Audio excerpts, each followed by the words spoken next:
And I will start with giving the floor, presenting Taimur Rahman from and Secretary General of the Workers and Peasants of Pakistan. He's he is also the General Secretary of an alliance of 10 political parties of left wing, bearer of a Pakistani group, and there are many surprises here, and Professor of Political Science of the University of Science of Pakistan. So I give the floor then to Professor Taimur Rahman. Taimur Rahman, you have the floor. Perhaps the only claim I can advance is that I will try to present what you already know in a somewhat new and admittedly clumsy way. Last night, as I was learning about the history of Caracas from my comrade and friend Carlos Ron, he shared with me this incredible picture that represents not just the inequality created by capitalism in every major city of the world, but I think of the state of affairs of the global political economy. I believe this is a picture of Caracas, one of the main streets, roads, and you can see that the two neighborhoods are completely polar opposites of each other. This picture starkly raises the question, how can a minority maintain control over the majority of economic resources?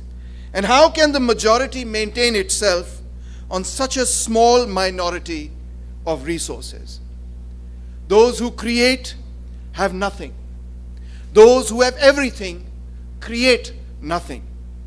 This contradictory world can only exist on the basis of engendering further contradictions of its own. For this contradiction to exist between these two worlds, the people must not unite. They must constantly contradict themselves. The contradictions amongst the oppressed are themselves the consequence of the contradictions amongst the oppressors. Imperialism engenders the contradictions amongst the people of the world, making them fight each other. We need to recognize that it is only the realization of the nature of these contradictions amongst the people, as reflecting the contradictions amongst the exploiters, that the people are able to overcome their powerlessness. Hence, for us, politics is the art of reconciling the contradictions amongst the people and exploiting the contradictions amongst the rulers in order to advance the power of the oppressed in relation to the oppressors. In other words, the oppressed are no longer determined by the agendas of the oppressors. We will no longer fight your wars or feed your hatred. The oppressed will and must drive and determine history by dialectically inverting the subject and object of history. The oppressed will use the contradictions amongst the oppressors in order to advance their strength in relation to the oppressors as a whole. This was the strategy of the Bolsheviks who made the Russian Revolution. This was the strategy of the Soviet Union against Nazism.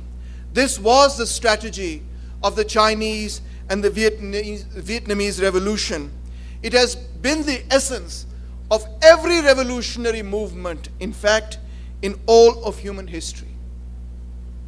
I know we live in a period of profound retreat, a period of counter-revolution, though that may not be obvious here in Venezuela.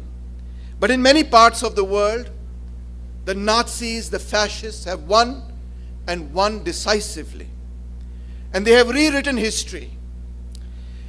This is perhaps epitomized best in the case of Afghanistan, a society where the memory that this was a country, this was a society, once led by communists, is buried under the rubble of war. Today in Afghanistan, women cannot go to school. They cannot go to university. But this defeat comes at the end of 2 centuries of continuous revolutionary struggles. From 1789 to 1989, from Bolivar to Chavez, the forces of revolution are suppressed, that is true, but also they have developed as a consequence of 200 years of uninterrupted and unmitigated struggle. So while a quick recovery of the revolutionary momentum may feel difficult, but recovery is also made inevitable by the injustices of capitalist imperialism and brutal exploitation. The destruction of entire economies, such as Pakistan, under the policies of the IMF, pushing people into poverty, as has been the case in Central Africa, subversion of democracy, as we heard in the last panel, in Latin America, the fate of the world itself hanging in the balance with climate change and nuclear war. That is what imperialism has brought us. That is what capitalism has brought us. Our success, therefore, depends on our ability to unite the oppressed and exploit the divisions within the system. This is why understanding the opportunities that multipolarity places before the revolutionary movements of the world is crucial to turning the tide of history in our favor. BRICS represents an economic magnetic pole that for all those countries that want to escape the grip of IMF-led austerity, which of course is nothing but policies to make the rich richer under the slogan of macroeconomic stability. And if Palestine has shown anything, it is that even in the 21st century, an age of 3D printing, artificial intelligence, and information overload, it is still pure violence that is the basis of the capitalist imperialist system. Mangled bodies, broken bones, blood shed, barbaric death, and more death remains the only basis of empire.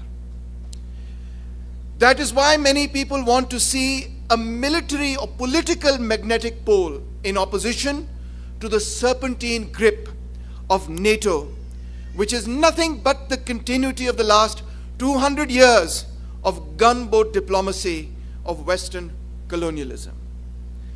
Multipolarity, therefore, are the cracks in the wall from which a thin sliver of light passes through.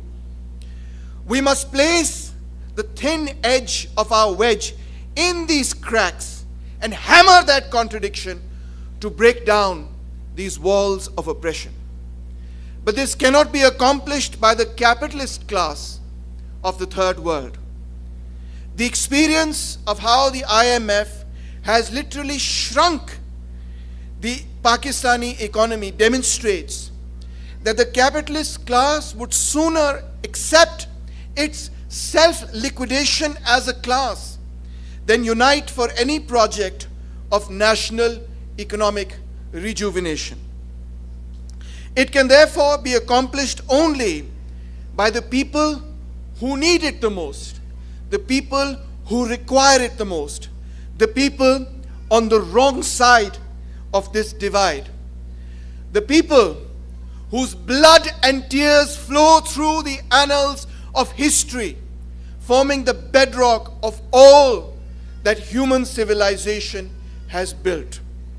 It is time for humanity to take back what rightfully, collectively belongs to it.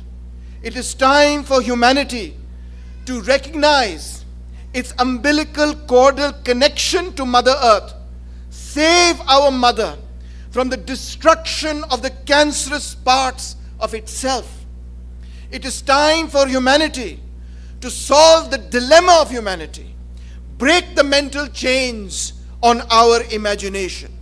It is time for humanity to conceive a world without billionaires on the one hand and billions of poor on the other. And the first steps in that direction in the 21st century are being taken here in Venezuela. Here in Venezuela, another future is becoming possible.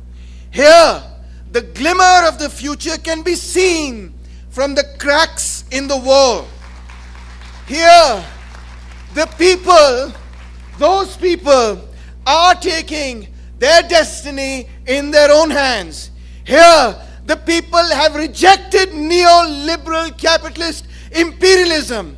And that is why I am honored and proud to join you on this historic occasion when the people forced to live in shanty towns will emerge not as the object but as the subject of history. Socialismo o muerte. Un pueblo unido jamás será vencido.